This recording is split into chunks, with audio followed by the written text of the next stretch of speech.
So Elon Musk is continuing to waste no time cutting weight, and those in the crosshairs, well, they're cutting him no slack. With the stamp of approval from President Trump, he's going after basic civil services, medical research, and even blowing up the world's largest foreign aid mission meant to fight global poverty.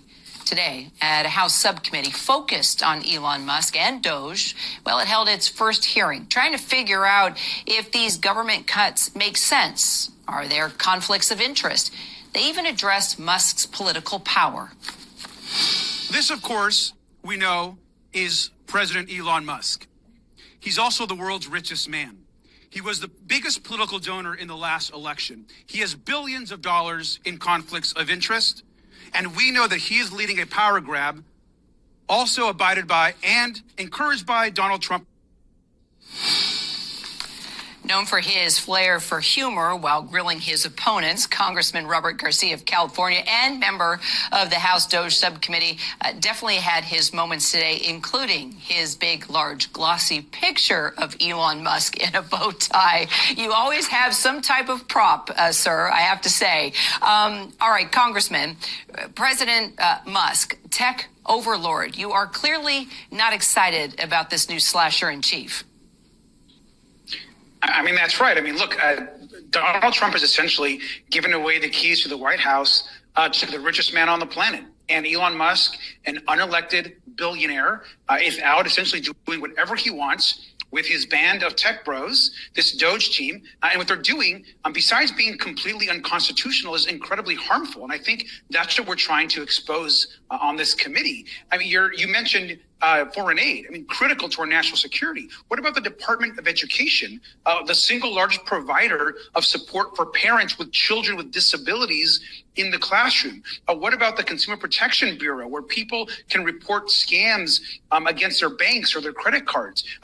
What about programs like Medicare and Medicaid? They've actually said that they actually want to look at Medicare and Medicaid. And I would also tell people that Elon Musk recently said that Social Security is, quote, a ripoff. What does that mean for Social Security and the social safety net? So we've got to be very concerned, and we've got to bring attention to what he's doing. And that's some of what we did today, and we'll continue to do as well. So let me ask you this then. Okay, points noted on each one of those departments. But do you believe there is fraud and waste in the government? Let me start there. Do you believe there is fraud and waste in the government? Absolutely. I was mayor of my city for 8 years. I mean, of course there is. Of course there is. Okay, so then how do you fix that? Look, I think the way you actually do it is by working with inspector generals that Donald Trump and Elon Musk actually fired this last week from all of our agencies, whose literal job is to remove fraud, waste, and abuse from the federal bureaucracy. If you really want to take on fraud and abuse, then you start with the single largest department and the only department in the government, by the way, that can't pass an audit, the Department of Defense. We know there are areas there where we've built out so much weapons and planes that we can actually bring in reforms. And let me tell you what you don't do. What you don't do is you don't take whatever savings you think you may have created through all of these programs that are being eliminated and then roll that up with a big bow and essentially give it away as a tax cut for America's billionaires and largest companies. And so I can't believe in one breath they want to talk about fraud and abuse, and in the other, they want to give away working public's hard-earned dollars to the richest people on the planet. And so I think it's completely disingenuous. We should absolutely be saving resources. There is fat to cut, of course, in any level of government. We all know this. But to send out firing messages that you're fired to thousands of millions of employees, it's ridiculous. It's pretty hardcore. Now, I do want to point out Hegseth, Secretary of State or Secretary of Defense Hegseth, is calling for an audit of the Department of Defense now. So we're going to track that. Now, some of these programs that Musk is cutting are pretty unpopular. So why are you and other Dems, choosing this specific hill to die on?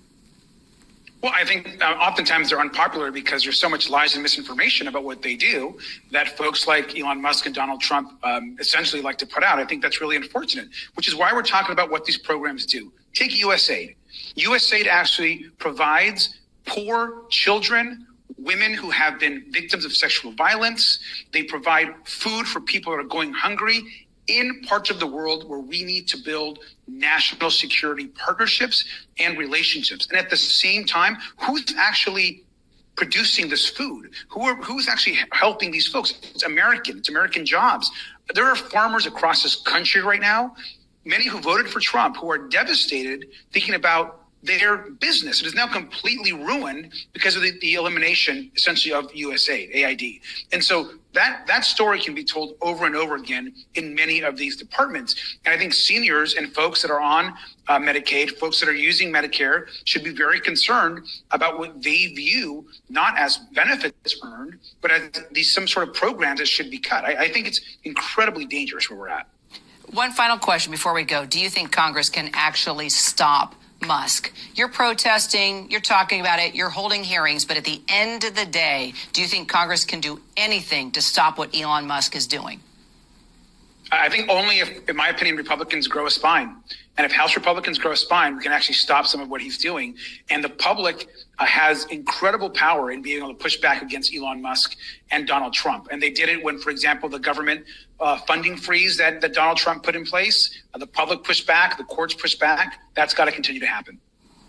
Congressman Robert Garcia, I hope you'll come back and talk to us some more, because we know this story.